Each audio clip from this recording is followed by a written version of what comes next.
What's up, buddy? Hey, how you doing? Hanging in there. Chris, welcome back, my Yo. friend. We have missed you. Sure, I know you have. Why wouldn't you? Oh. Very, very true. Have you heard have you listened to the last two episodes we did? Yeah, intently. I would love to say that the Winnipeg commentary was not lacking at all while you were gone. At all.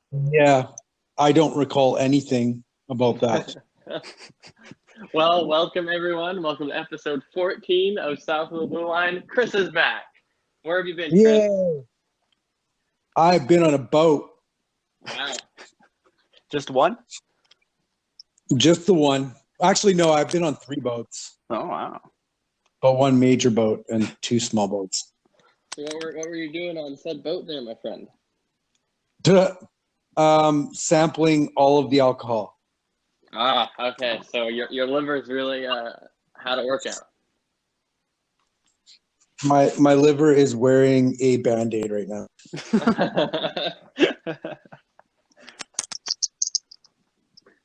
So where did you go? Because it was a cruise, correct? Yes. We went to Puerto Rico, we went to St. Martin, and we went to Haiti, believe it or not. Wow, that's a pretty solid trip. It was fun. It was a good time. Good stuff. Well, boys, lot has happened the last week. Mm-hmm. A couple things. Yeah, just a few. So we'll start like always with the games that we had previously. There weren't many games for the All-Star break, but we started off. The Jets lost 4-2 to the Stars. Chris, how caught up are you with the Jets? I actually watched the games on the boat. Really? Yeah, they got good internet on the boat nowadays. So Damn. I was sitting in a nightclub watching the games on a boat. So what do you have to say about this one, the Stars game? I feel like the Jets kind of got screwed around a bit by the refs. I feel like they're missing Ehlers and Buffalo a little bit now. Yeah, that's right. How long has Buffalo been out? I mean, because that was recent. He's been out for a few weeks now. He's they say his window to come back is right after the All-Star break. So. Okay. So they're just all right. I mean, didn't help the Oilers at all in the wild card race. So thanks for that. Sorry about that. Well, I mean, the Oilers aren't helping the Oilers in the wild card race, so it's fine. Also very true. So now moving on to the Oilers. Oilers have the third Battle of Alberta. This one was in Edmonton, and they lost 5-2. And this was a game where I've been talking to my grandpa about the game before the game started, and I was like, they'll probably go down 3-0. I'll turn the game off, and then they go down 3-0 in the first period. And then I was like, I'm going to turn the game off. And then I'm like on my way to turn the game off, and they score a goal to make it 3-1. I'm like, okay, maybe I'll keep watching. Second period starts. We score another one, 3-2. I'm like, all right, now I got to be in it. And then they lose the game, and then they fall apart in the third period, and I stayed up for that third was awful. That entire game was almost a little bit lackluster too, because there wasn't really the fire that you've seen a lot of the Battle of Albertas, I think. Yeah, it wasn't like a hot, heated battle. Koskinen, though, I mean, I feel like he gave up a few softies, but he had a few unreal saves. Yeah, it was a little bit of a Jekyll and Hyde game for him, for sure. Yeah, it's true. And so, we lose that game, and then next day we turn around and play back-to-back against the Hurricanes, and just get absolutely curb stomped. Yeah, that game sucked, dude. It took them, I think, 8 minutes to get their first shot in that game. I think it was 10. Jesus Christ. Yeah, they don't get their first shot of the game. They get scored on the other first shot of the game. Nino Niederreiter, who was recently traded to the Hurricanes, scored 2. And then the Oilers, I think the Oilers were down 6-1, and then they scored 3 quick ones to make it 6-4. I'll be honest with you. I didn't watch after I think the second maybe on this one. Yeah, no, they scored they scored the third goal in that first period, and we barely had I think we had 2 shots on net. Yeah, that was an awful game. Another awful game. And then last game of the week, Oilers play the Detroit Red Wings.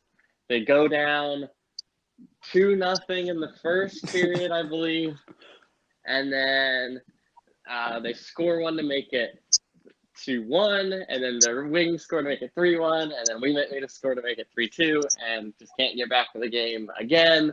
Lose to the last place team in the league. And then Chiarelli was fired. And then Chiarelli was fired. Everyone, yay! It finally happened. Oh my goodness. The meltdown that was on Twitter, like Chris, you were tweeting at us. You were like, I'm sure there's some happy podcasters. Like, oh man. Oof. How's that? Chiarelli. How's that Eberle trade looking? Yeah.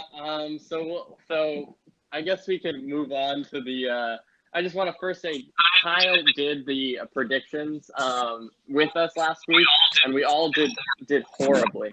I think this is the first week that the Jets and Oilers combined didn't win a game in the week. So I think the final score was like 1-1-0. We all did. No one won. It was a horrible week prediction. Pretty solid. Pretty solid. So then also before Chiarelli was fired, he sends down Caleb Jones. So I don't know if we want to touch on Caleb Jones a little bit. Honestly, I was pretty impressed with him the entire time he was up. I was as well. He made that really bonehead pass to kind of put the game away in Calgary, but I mean, young defenseman. I think he'll be good addition. I'm really excited about him for sure.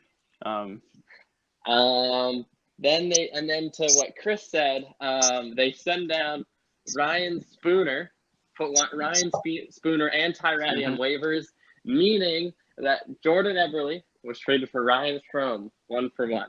Ryan Strome was traded for Ryan Spooner 1-for-1. And now Ryan Spooner is on waivers, so what you could say is Jordan Eberle was traded for a waiver. Jordan Eberle ends up being traded for $3 million in cap space.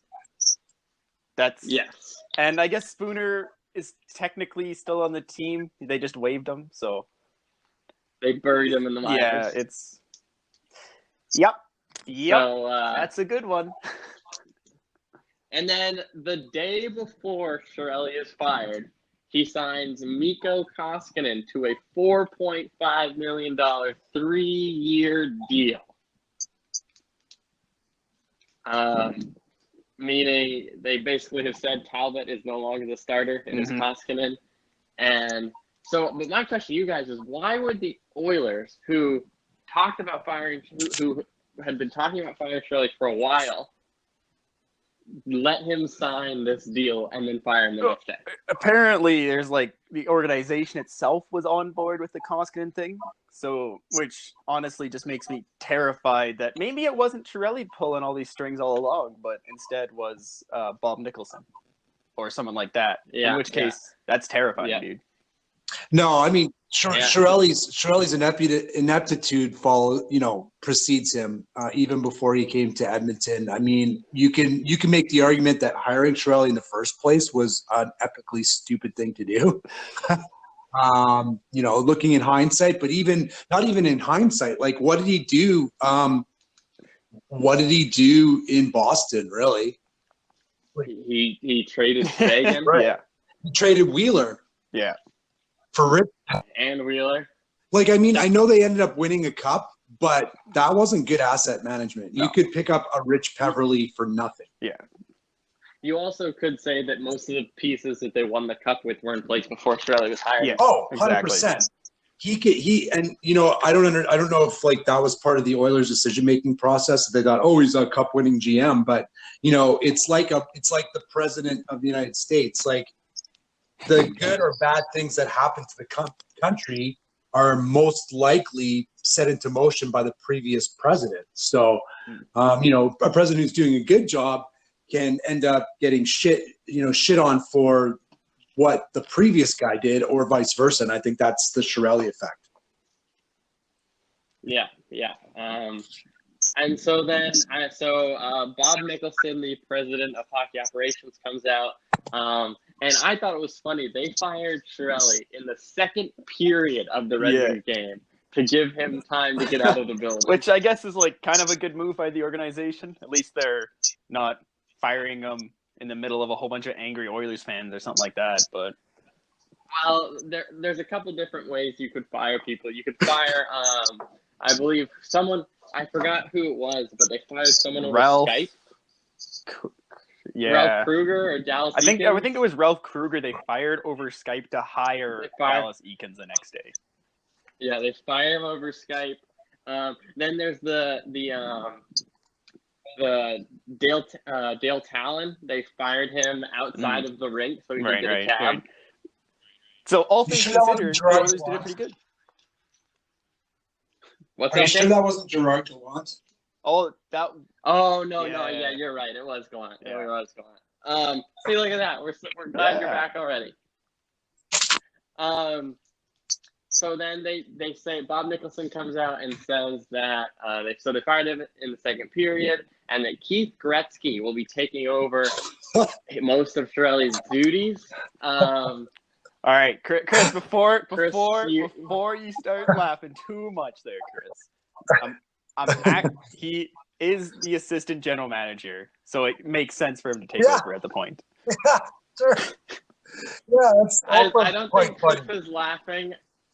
Yeah, Chris, why are you laughing, buddy? I feel like I'm being tickled by elves. I don't know what's happening. I don't. The level of incompetence just doesn't stop in this organization. Like, the owner of this team needs to fire everybody and hire like Steve Yzerman. And then I was about to get there. Stay the fuck out of it. 100% stay the fuck out of it. That's what needs to happen. Get rid of anybody who's ever watched Oilers game from the 80s. Just start from the beginning. That's the only way. This toxicness and this poisonous bullshit has been going on for too long, and it won't stop. If you keep trying to cut out the cancer, it's just going to grow back. You got to start from scratch. And that kind of brings us to something Bob Nicholson actually said in his press conference when he was talking about firing Chiarelli. He said that there's something here in the water in Edmonton, and we got to figure out what it is. It's him. I think Bob Nicholson's peeing in the water. So that's what, Dalton, you kind of talked about it earlier, in the sense that maybe Chiarelli, because the organization was still behind the idea of signing Koskinen into this super long deal that we didn't really talk about, and that that means maybe Chiarelli wasn't the one pulling the strings there at the end, which means okay, we bring in another GM, but is he really going to be making all of his own decisions? Exactly. How much are things actually going to change? Yeah, and I think that's a huge question that's going around in the whole organization. You look at Twitter, and it's just an absolute tire fire of people laughing at the Oilers, at the fans just being kind of confused. Honestly, I feel in the dark. I have no idea what's going on, and if they hire another GM, will things actually change? And that's a real big question mark going on with the organization. And also another thing too, kind of a fun little stat that's not fun at all. Even though there's all this a lot of controversy surrounding the Oilers this year and how poorly they've done, this is the fourth best statistical year they've had in the last 13 years. Fourth best, and they're this bad. Yeah. Oh dear.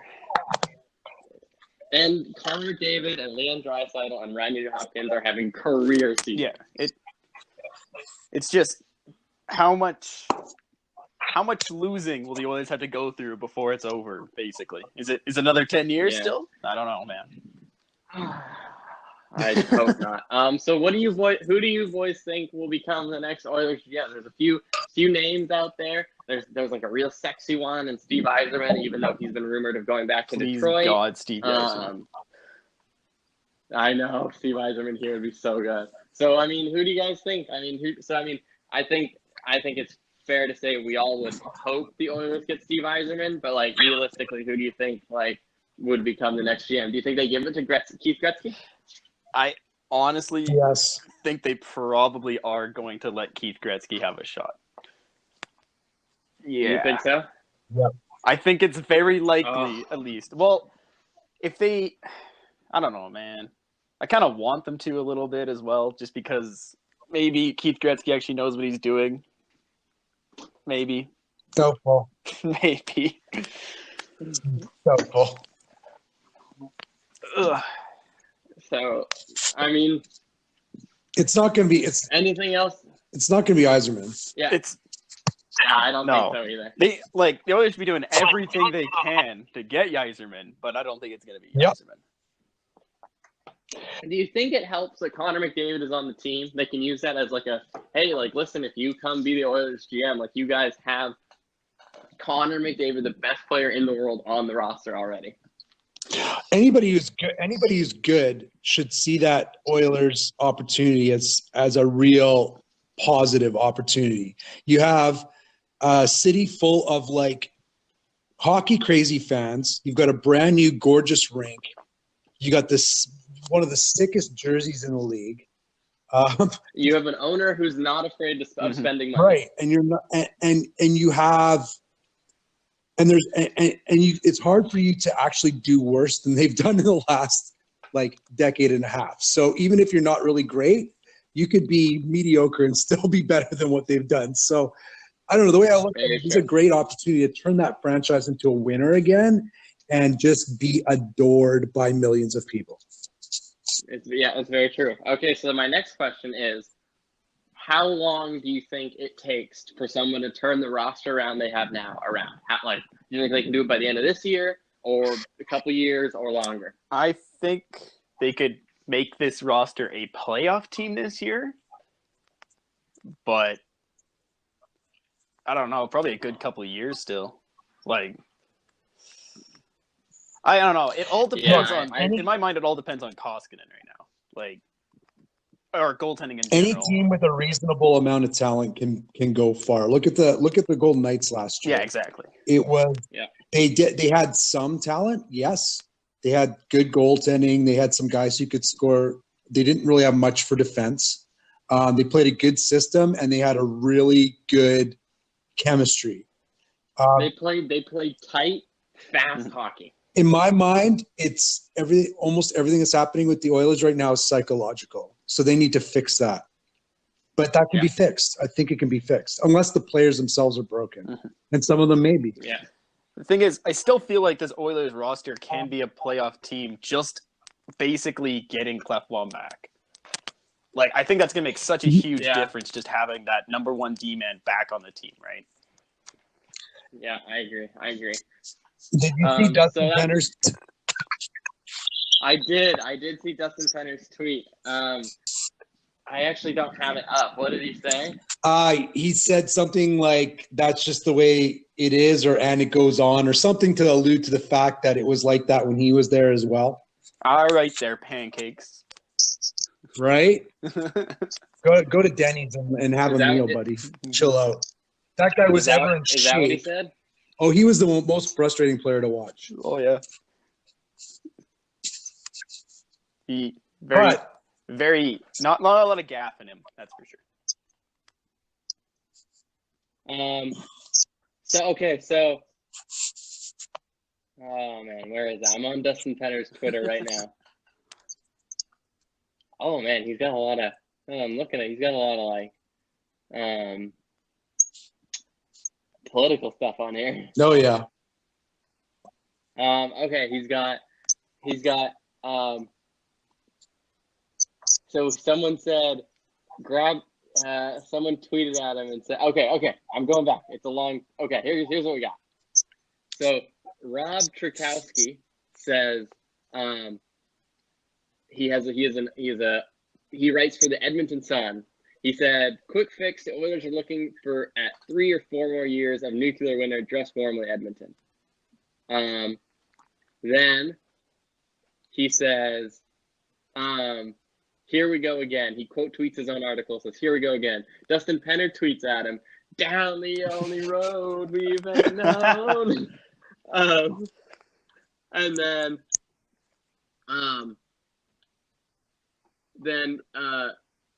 Rob Trukowski tweets at him at that tweet saying, "Grab your skates. They need scoring depth on the wings." And then he responds, says, hashtag mega, make Edmonton great again. It's a working title. I remember Dustin Penner, though. He was a hell of a player in that 06 run. Oh, yeah. Yeah. He's one of those guys who just had like an otherworldly performance. Fernando Pisani, Mike Greer, Ethan Morrow. Half the freaking team, pretty much. Ethan Morrow.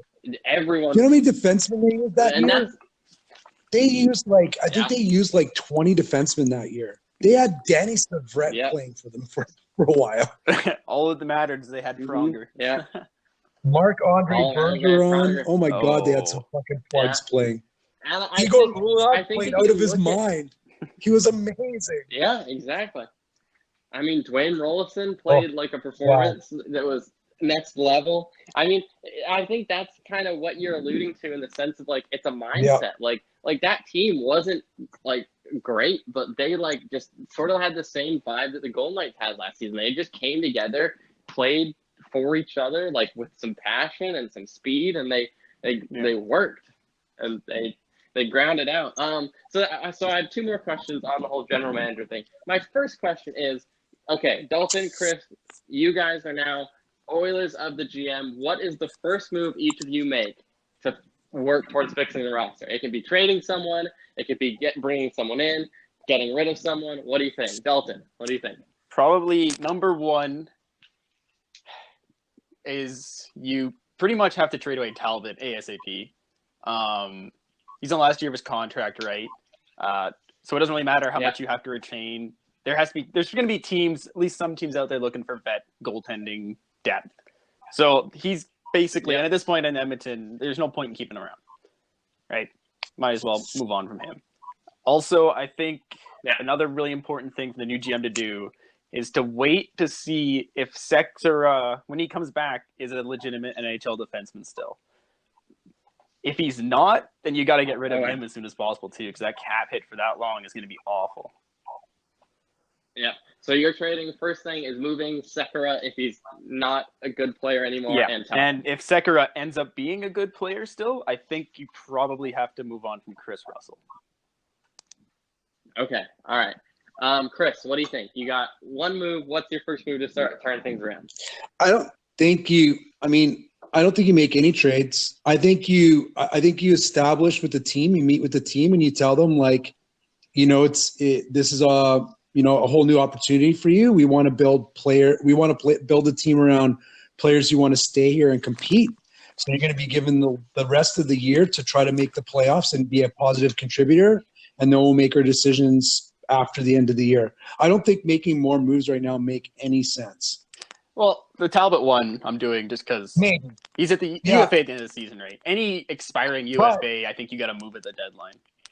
But Dalton, one thing you also have to consider, though, is the Oilers are not out of the playoff race. That is true. The West is so terrible that they could go on a little run and find themselves right in the mix. So even though when you're talking about asset management, it might be smartest to move Talbot right now.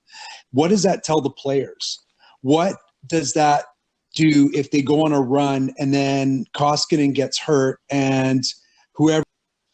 Oh dear! Whoa! Welcome back, Chris. Man, it's been a while.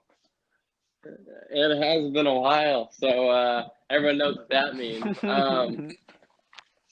So what I would do, just to kind of, we can let Chris pick back up where he was, but what I would do, now sit down, because this is a NHL 19 GM all right. Okay, here's what I would do. I would call up Jim Nill, the general manager of the Dallas Stars. and I would trade him a Chris Russell, a Cam Talbot, and a Milan Lucic. All right, so we're at $15 million in cap right now. With a Tyler Yamamoto attached in exchange for 1 Jamie Benn, 1 Roman Polak, and 1 Anton Hudobin. What even is this trade, dude? Oh, I don't know if they take it. So welcome back, Chris. Hi. What I proposed, what I proposed while you were cut out for the first time was a Chris Russell, Milan Lucic, Cam Talbot, Taylor Yamamoto trade in exchange for Jamie Benn, Roman Polak, and Anton Hudobin. I don't think the Stars take that. So Polak is a fucking plug. Yeah. So don't get Polak. He's terrible. Why would you do that? He's negative value coming back, right? And you need the cap as well. Then well, that's the reason I took Polak is because Jamie Benn is making 9.5. Okay, so Lucic and Russell are both together making 10. So I'd be moving, and then Hudobin, and so Polak is also a UFA after this year. Jamie Benn is signed through 24-25, and then Hudobin it has this year and next year at 2.5. Polak is so I'd be moving. So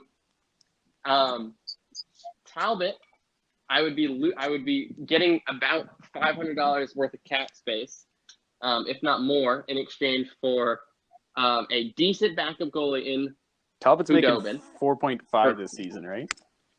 Yeah, so I'd be getting $2 million back on that. Hudobin's a decent goaltender, backup goalie. He's 32, and he signed for this year and next.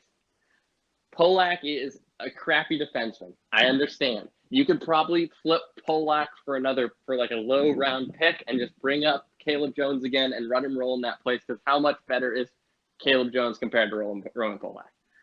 Roman Polak also is a UFA, so you could just run him to the end of the season and hope he fits, because he did okay on the Leafs team that wasn't very good. And then the whole reason, and I'm throwing in Yamamoto to sweeten the deal, all for the big fish, Jamie. I just don't think that's enough value. And I have a second question. You don't think? When did Chiarelli join this podcast? Oh, that's not a one-for-one trade. You're going to keep a Jamie Benn who's starting to decline with that contract through 24-25? That's terrible. Well, I'm just thinking he would help immediately. I don't think he's declining, at least not for I would bank on him being good for at least the rest of this year. If you're going to go after probably go after Seguin. Not they're never gonna part with Seguin. I think they have more bad will with Jamie Benn. Then you stay away from. Anyway, and I don't like that trade at all. If I was Edmonton, I would do it. What? Yeah. Oh God! I think you guys got diseased by watching this team. You're getting Lucic, Russell off the cap. Well, getting rid of Lucic is great. Mm-hmm. I won't deny that. Yeah. You're bringing in Jamie Benn that scores more and can have the physical side of Lucic. Except for instead of Yamamoto, I'd probably try and give up Puljujarvi instead. Yeah, see, I like Puljujarvi. Yeah, that's why I did think about maybe Puljujarvi, but I had to think. I thought in my heart a little bit, and I like. You don't get rid of Puljujarvi yet. There's no way. Yeah, I think you get rid of you talk up Yamamoto, tell him how he's going to be so good in your organization, and then you get rid of him. I just don't think they take the deal with Yamamoto. Yeah, I don't know. Okay, so then here's my question: get rid of Yamamoto and put in this year's first. I don't know if I want to give up this year's first. All right, so Chris, we took out Yamamoto in the trade and put in a first. This year's first. Oh my God! Okay. Well, you guys are not allowed to make any trades. It was It was just a workshop on my part, just something I've been thinking about. Mm. I've been scrolling through since Chiarelli got fired. I've been scrolling through Cap Friendly, trying to look at different creative ways of making ideas or whatever. And so, okay, so my last question on the GM topic is, what was your guys' favorite memory of Peter Chiarelli? When he got hired only because the Oilers were about to draft McDavid. Because wonderful. Chris, do you have a favorite Chiarelli There are memory? no good Chiarelli memories. that one was one, though, because it was like day no, wait. one, he gets McDavid, and everything's like looking up in Oilers. It was such a good day. I'll flip it on its side because I don't think there's anything good about it. I mean, a Munchkin from Romania would have drafted Connor McDavid. So I will say the day that he traded Wheeler for Peverley to the Atlanta Thrashers, that's my favorite memory of Chiarelli. Yeah. My favorite memory of Chiarelli was the press conference where he came out in the Taylor Hall Adam Larson trade, and he almost forgot who he traded with and for what. Do y'all remember that press conference? He came out here. He goes, "We traded Taylor Hall for with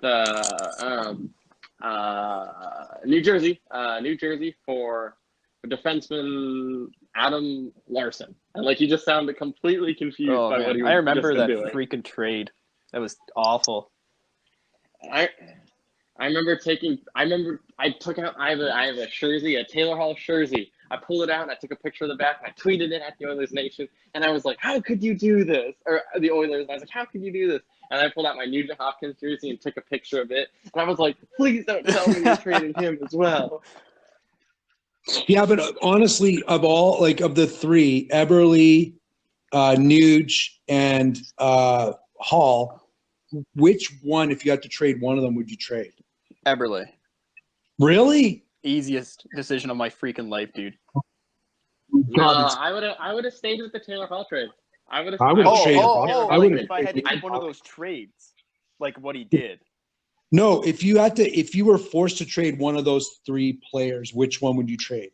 Oh, Eberle by a landslide, dude. Taylor Hall. I'd trade Nugent Hopkins. No. Okay. So we all have one of each. So, Chris, we'll start with you. You would trade Nuge. Just because I feel like as skilled of a player, of the three of them, I don't think that he is a driver of success. I think he's an excellent complementary player. So if you've got a lot of really strong leadership on your team, he would be very good to have. But I feel like both Hall and Eberle are like leader players who drive success. Okay. So now, Dalton, you traded Eberle. One, he's a very one-dimensional player. He, in my mind, is kind of... He doesn't really play like Taylor Hall, but their roles in the team were almost similar. But Taylor Hall drove the play so much more, was so much more of a driver for the team in general. Nuge, one, is a center, and two, his two-way ability is miles ahead of both Taylor Hall and Jordan Eberle. It's so much more of a complete player. And I think as well, Eberle, he just doesn't... He's a finisher, right? He needs other players on his line that are good for him to be good. Well, yeah, just look at him in New York. He scores 20 goals easy, but if you go and watch his highlights, they're not really him doing much. They're him just taking sweet passes from Barzal. That's a lot of his play. So that's why I'd move away from Eberle out of the three. But okay, so now I traded Taylor Hall. I traded Taylor Hall because I felt like the relationship there was just so sour by the end of it that you had to get rid of him. I feel like with McDavid coming in, I didn't want Connor kind of messing around with Hall. I don't feel like Hall's head was in the right place. And Eberle and McDavid worked decently. Even Eberle and Nuge worked well. Nuge's two-way play also this season. And I really feel like Nuge this season, because if you told me, I don't feel like last season, if I could tell you that confidently that Nuge could run his own line. This season, Nuge can run his own line. Nuge is also, he's from Moose Jaw. Like, he played for the Moose Jaw Warriors. He's an Oilers fan, when we make deep playoff runs eventually, Nuge is going to be the one to lay his body on the line. Like, he is going to live and die for this team, especially because he's also been the longest standing Oiler. So I feel like you trade Taylor Hall for a lot more than just Adam Larson. I feel like that was the reason that people were upset, is because 1-for-1, that is not a good trade. You can trade Taylor Hall. It's just got to be the right trade for more than just Adam Larson. So that's why I would trade Taylor Hall. Right. Awesome. Well, you're both wrong, but that's okay. So moving on, this weekend, yesterday was the All-Star Skill Competition. Tonight is the 3-on-3 All-Star Tournament. And did you guys watch any of the All-Star games last night? I watched pretty much all of it, yeah. Yeah, I did. So, no, because it's stupid. But I do have a question for you. All right. Is Leon Draisaitl going to man up and give his $25,000 to Decker? Oh my fucking God. I don't know. What are you talking about? Don't make me Right, drive up there, Dalton. All right, so the girl from, I think she's in the U.S. Olympian The team, right? girl. See, this is the problem. She's just some girl, something. She's an Olympian. Yeah, for the Americans, right? Yeah. Okay. Yeah. So what they were doing during the skills competition is they were having Olympians from both, I think the Canadian team had some as well. I don't remember though. Yep. No, I saw the picture. There were two U.S. and two. So Canadian. they used players from the U.S. and the Canadian women's Olympic team. This was the first time that women have competed in the All-Star tournament. They're mostly using them to Which demo the events before the NHLers go, but when you say demo, we don't mean demo like, they're just demoing before the NHLers do it. These, like, the girl that did the fastest skater absolutely rocketed around the rink. She had they're incredible players. Like, these are Olympians. These are rink girls who shovel the ice between the play. They're hockey. Exactly. Very good hockey players. Yeah. Yes. Much better than I am, in fact. Yes. Okay, so what is the bet between there's no bet here. But what was happening is they were demoing the events before the NHLers are going. But for certain events, they were competing, and certain ones they weren't, apparently. And it wasn't really clear which one was which. So for the passing competition that Draisaitl was in, the Olympic athlete who, I don't know her name. Chris, do you know her name? Brianna Decker. Sure. No clue. Wow, you are such a misogynist. Yeah, absolutely. All right. Anyways, so she went first, but it wasn't televised, which is why a lot of people didn't really have any idea about this. Yeah, I was gonna say, because that's why I haven't seen this. The only one I really know is the girl that did because they televised that one. I don't know why they didn't televise the other ones. Maybe because it took like a minute and a half or something. But anyways, she went first. She had a faster time than Draisaitl ended up having. So she beat Draisaitl by 3 seconds. Wow, that's actually not even like. No, it was significant. The passing was that was an interesting event, but yeah, there was some. It was funny watching Carlson go first in the passing competition. Like, some of these guys are having some issues with those saucers like that. That's so hard to do. Holy. But anyways, there's been a lot of. I don't know why people are getting a lot of people are getting upset about Draisaitl not giving his money to this Olympic athlete who was Decker, I believe her name was. I already forgot. Yeah, Decker. So basically, that's the whole thing. So people are thinking that she should get the money because Draisaitl doesn't need it, and also she won the event. But right. So here's my thing. So first of all, I mean, I don't think Draisaitl should honestly give the money. I mean, I think that would be a really cool thing for him to do. He made $9 million, and she is, she makes less. Let's just say. But what happened is the NHL should give her $25,000. Yeah, that's so. Like, either she should have been in the event in the first place and been allowed to compete, or like. But there's just this. It's turned to the point where there's expectation on Draisaitl, which I really don't feel like is fair. To have to donate the $25,000. Yeah,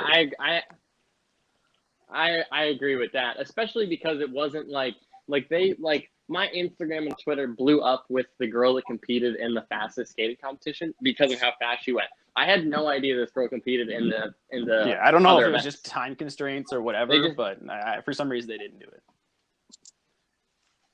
Yeah. All right.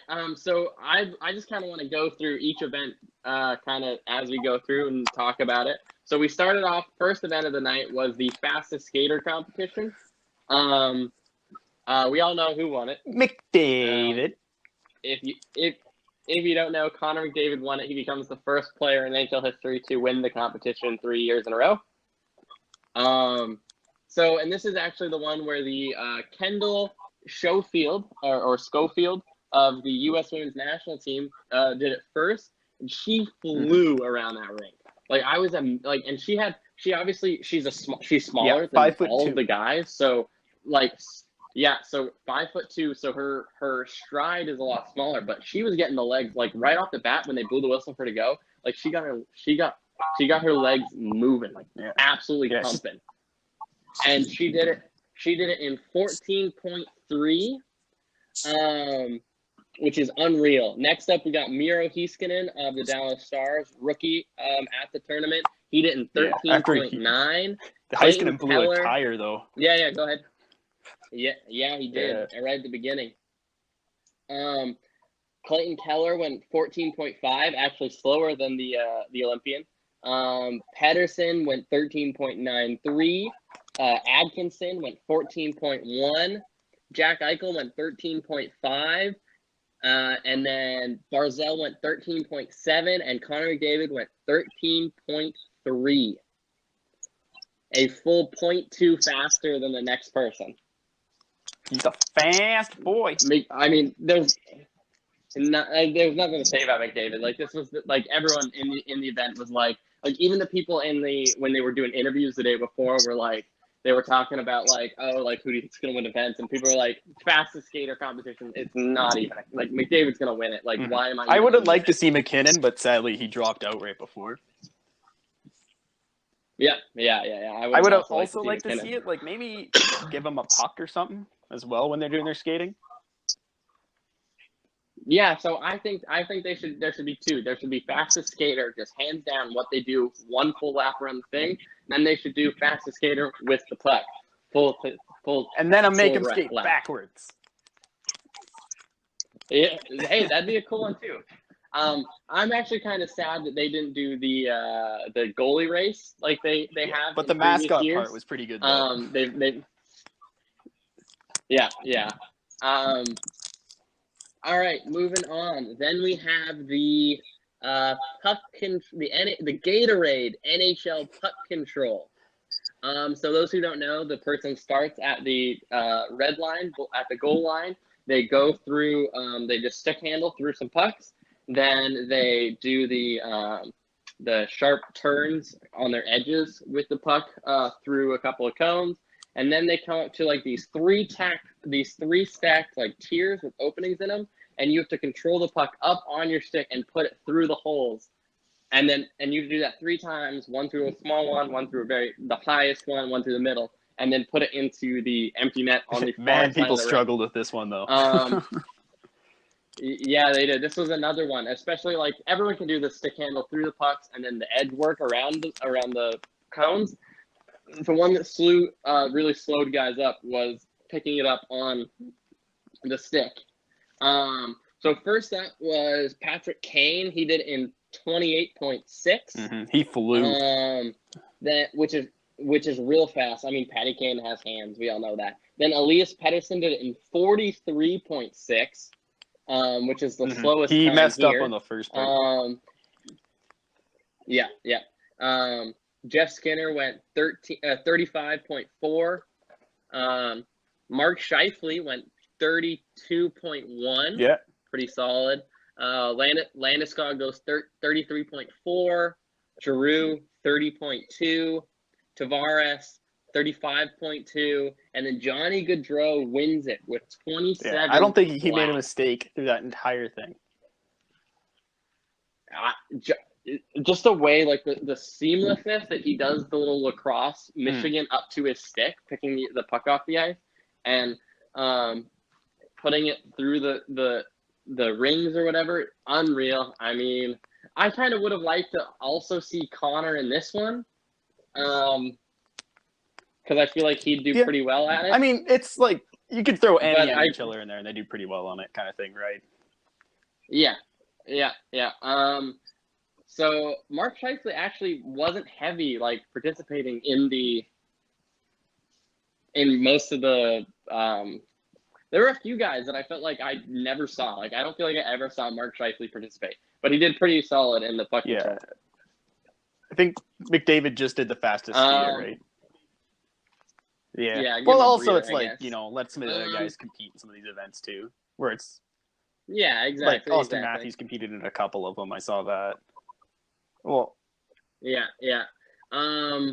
Then the one of the ones that is newer is the Ticketmaster NHL save streak. So this is each goalie goes in from each division and goes against another division in a shootout. You have 8 shots, and then if you stop the final shot, they just keep shooting till someone scores on you, and you try and just stop people for the longest. So up first, we had Pekka Rinne. Quick shout out to, I'm trying to look here, McDavid scored on him, and Clayton Keller scored on him, and Elias Pettersson. McDavid embarrassed him. And it's funny because last year at the NHL All-Star Game, he was talking about Pekka Rinne in the sense of, he's like, oh man, I can't beat Rinne ever. He's just too good. So Rinne's longest streak was 2. Then Vasilevsky goes up. He was going against the Metropolitan shooters. Only person to score on him was Seth Jones. yeah. Scored on him. He had the longest save streak. Seth Jones had an 8. unreal move to beat him as well. Some of the moves in this were pretty great. Then John Gibson goes up. Blake Wheeler scores on him, and O'Reilly scores on him. He had his longest streak was 3. Then we had Holtby come up. He had Eichel score on him. He had Shabbat pulling. Oh my God, that was dirty. Shabbat's move. Score on him. Yeah. Kucherov scored on him, and Matthews scored on him. Longest save streak 2. Dubnyk goes up. He had a save. Draisaitl scored on him twice. Pettersson scored on him once. Longest save streak of 7. He almost made it. Still Vasilevsky on top. Jimmy Howard goes in. Seth Jones scores on him twice. Barzal scores on him. Giroux scores on him. Longest save streak 2. Marc-Andre Fleury goes in. Kieskinen scores on him. Yeah, Scheifele scores on him. And then he actually was 1 away from tying or 2 away from tying it. And then Blake Wheeler comes in and like whiffs on the shot, and he like misplays it and goes through his legs and scores. Which was pretty funny. Longest save streak of 6. Then last goalie, Henrik Lundqvist comes in. He gets scored on by Steven Stamkos, and then he goes on a 12 save streak until I think Stamkos ends it. But he comes in and wins it at the very end with a save streak of 12. And I always think this one is interesting because it's not like super competitive, but then also you can see people like Fleury kind of get mad when they get scored on. But like also the NHLers aren't going in, like they're all trying some like real fantasy I think this is moves. one is my favorite event by far because I think it's the one that's like most real game applicable out of all of them as well. But and it's also nice to see like Barzal's hands in a shootout because I don't really get to watch them all that often, right? Well, it was awesome watching Jeff Skinner's move actually to end it on Lundqvist was nasty. Tommy Shabbat has some unreal better than I expected hands from him actually. Yeah. All right, then we had the Premier Passer. So now this one is you have a bunch of pucks behind the net, and there's 3 little targets that are kind of like NHL sticks set up, and you have to come around the net and kind of hit them like you're hitting 3 targets for breakout passes. Then you come to the center, and you have to hit 4 sauce goals, tiny little goals over top of saucer blockers, and then you have to What's the last one? The last one, targets you that light have up to hit randomly. the targets that light up. That's right. You hit the targets that light up randomly. Eric Carlson comes in, and he has a minute 58.8. They actually turned the clock off for him because I thought Eric Carlson would be good, but like he was just not like the saucer passes. He was flubbing all of them. Then like the targets were changing randomly on him, and he like couldn't. He would like shoot it too by like late, a and it would quarter of a change, and it would second. hit it Like and not he was just count. getting screwed over and over again. Yeah, so they actually just shut the he clock gave off up for Carlson at a minute 58. Then Mikko Rantanen goes up and does even worse at 2 minutes and 17 seconds. Aho goes up, does a bit better, a minute 18. Ryan O'Reilly, a minute 25. Shabbat, minute 40. Leon Draisaitl comes up and does it in a minute 9. Draisaitl flew through the saucing into the nets was by far the hardest part, and he just aced that part. Yeah, he did. I actually thought it would be really funny if at some point, like on some of the sauces, if he like missed a couple, he would just switch to his backhand. Yeah, I was actually wondering if he was only going to do backhand sauce because I mean that's all he does in games. So.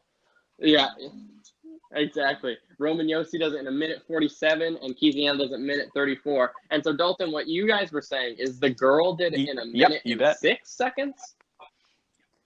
Wow, that is she. Yeah, I'm kind of mad I didn't get to watch it. Like, I wish there was that part on TV. Yeah, I am too, because like Draisaitl went through it in a minute 9, and I just thought, wow, that was like, smooth. He missed like 2 but then, the entire time. Yeah. And then I guess I would have liked to see the girl do it. That would have been impressive to watch, right? So she must have sick hands, holy. Yeah. And so most of these, so the one I disagree with the most is the hardest shot competition, because that's like one where I feel like we can all name a few players that weren't in this competition at the All-Star game. They can crush the times that these guys had.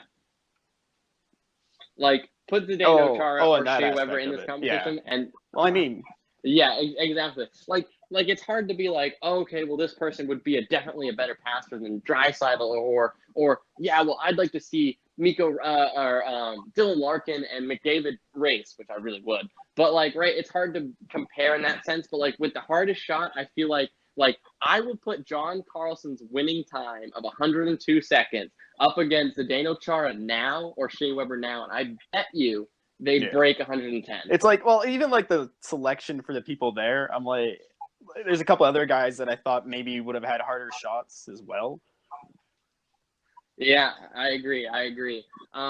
So they only have 4 guys shooting this, which is 4 out of all the people selected. So Seth Jones goes first. He goes 99.4. John Carlson absolutely smashes it at 102.8. Stamkos does a 96.2, and Brent Burns missed the net. It was completely. Amazing. Then Brent Burns goes again. He gets 106. Not a bad bounce back. Steven Stamkos goes 93.1. So Stamkos, I know, has a good one-timer. Like, that's his thing.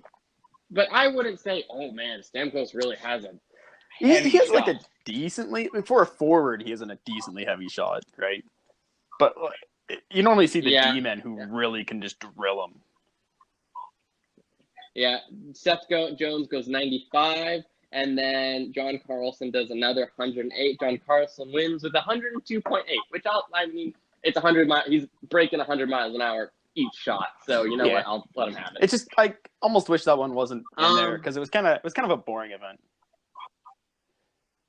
Yeah, it is kind of one of the, especially with only 4 guys. I'd love to see McDavid take it, see how hard McDavid can hit it, or maybe Draisaitl because he. But like, I would have liked to see those guys just because it would have made it more interesting for me, an Oilers fan. Like in general. Right. But maybe like it doesn't take that long. Like I think what you should do is have everyone shoot once, and then maybe like the top 5, you have them shoot. I think they should do every single event is just lottery picked who gets to do it. Ooh, okay. And then the last event of the night is the Honda NHL accuracy shooting. I really like how they sold off the events. accuracy shooting. And so this is a little bit different than what it's been done in the past. Normally there's little foam targets, one in each corner, and you just break them. Now they have they light up randomly, and there's a 5-hole target, which I guess is fun, but I feel like it's a lot cooler to see a player go 4 for 4 right off the bat in 4 seconds. Yeah. But also they had the players' faces on the targets. And they had the players' emojis on the targets. So dumb. And just basically, it was pretty dumb. So David Pasternak goes first at 11.3, which setting the bar really high. Palmieri goes at 20.2, Doughty at 13.5. Matthews took a 31.2. He was having some issues. Oh, Matthews so good. Matthews is so good. After he rips off his jersey, revealing that he was wearing a Patty Marleau jersey out behind it. Toronto Maple Leafs Patty Marleau, and I guess it's in San Jose, so I'll let him have the fan service. It's all for fun, Yeah. Blake Wheeler goes with a respectable 18.5. Letang actually did really well at 12.6. Nikita Kucherov goes 19 flat. Pavelski goes 14.4. Pasternak wins it with 11.3. Yeah, you pretty much aced that one. You did really well. Yeah, he did. Okay, so here's my question is, what is there, so Dalton, me and you kind of already talked about it, but Chris, what would, if you could add an event to the NHL All-Star or the skill challenge or whatever, what event would you make the NHLers do? Hitting. Okay. I put Johnny Gaudreau at center ice and see how far you could hit him. All right. That's I know you're mostly joking here, but I think that'd actually be a pretty cool event if see how hard you could hit this pad or something like that with the NHLers. Yeah. Maybe put force trackers or the little force patches or whatever that they did on Mythbusters. You know what I'm talking about?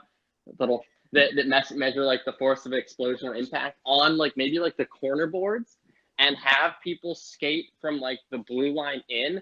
And then, but obviously they can't charge into it because they don't want to simulate someone just boarding someone. So have them kind of give them a little bit of a head start, and then have them go in they're trying to forecheck hard and just slam into the corner boards and then register. Or you could just use a random fan every single time and just drill them over and over again. Yeah. Maybe we could implement what Chris has and put the fan on the boards. Have them hit the boards and see how far. And then we can figure out if Johnny Gaudreau could actually hit somebody, or if the fan would stab him up. Yeah, exactly. I would volunteer to be that fan. All right. So then the last part of the NHL All-Star Game is the 3-on-3 3-on-3 tournament, which is happening pretty quickly now. Very soon. Yeah, it happens at 8 tonight, or 8 our time, 6 Dalton's time because he's on the West. I love 3-on-3. This is probably one of the best ideas that just 3-on-3 in general, even in actual games. 3-on-3 has been one of the best ideas the NHL has come up with in the last little bit. It's way more fun than shootouts, that's for sure. Well, yeah, and then the 3-on-3 in this has been awesome. The Pacific Division, I think, has won it 2 years in a row now. Well, when you look at the lineup, it's no surprise, really. Yeah, but if you look at any lineup, last year, Ovechkin and Crosby were on the same line.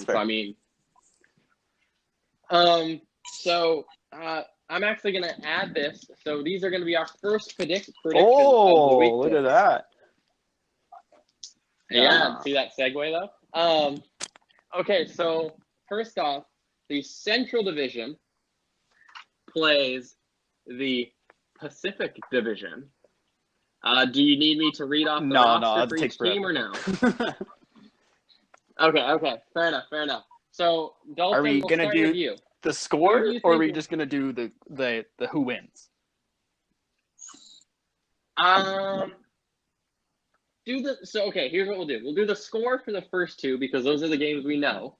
And then based on who you think wins, we'll have you predict who wins the final, and we'll just do win. Pacific v Central. I'm going to pick the Pacific winning 7-2. All right. Sorry, Chris, sort of, I guess. 7-2 win for the Pacific. All right, Chris, what do you think? Pacific Central. I think that the Central is going to win 19-1. Nice, like it. Chris is taking this seriously to start us off. Not really. 19 Not really. No. I think the Pacific's going to win like 11-6. Come on, man. Stand by your guns. No. So the Pacific wins 11-6. All right, that's a pretty solid one. I'm gonna say the Pacific wins. I'll say this is people are kind of starting to figure out and take the 3-on-3 a little bit more seriously. So I'm gonna say this is gonna be a 6-5 Pacific win. Yeah. Okay. Chris, we'll have you start the next one. It is the Metropolitan versus the Atlantic.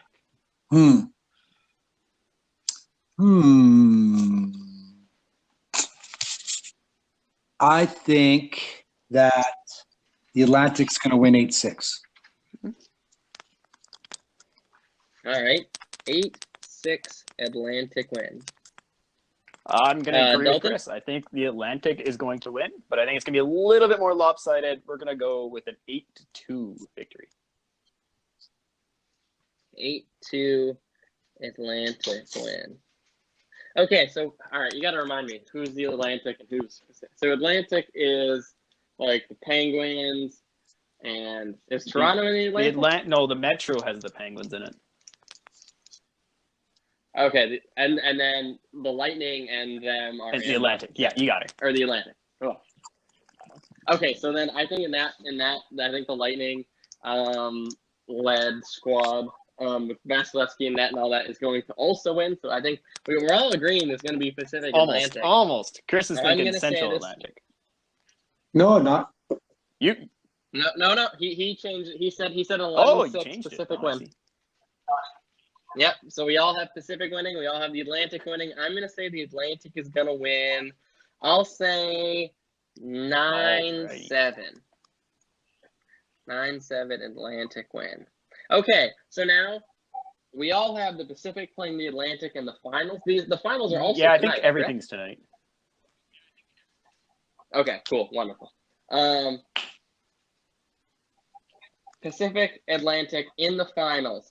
I'm going to say the Pacific wins it. I'm just going to say the Pacific wins it. Also, Pacific's going to win. Is this your guys' Stanley Cup? Yep. Yes. McDavid Draisaitl. I think the Atlantic's going to win. How could you? The Atlantic. I could and I did. Okay. So here's what we're going to say. For a tiebreaker, who wins MVP? That's what instead of a score as our tiebreaker, who wins MVP? Connor McDavid. All right, you say McDavid. I'm going to say that's a risky pick. You fucking homer. All right. Chris, who do you think? I'm going to say the Cooch. Ooh. I'm a Cooch. All right, solid pick. If I had to pick someone from the Atlantic, I'd say Vasilevsky. I don't know if a goalie would win the MVP because they switch him so often. Yeah, that's true. It's true. They have to like. So then, moving on to actual hockey,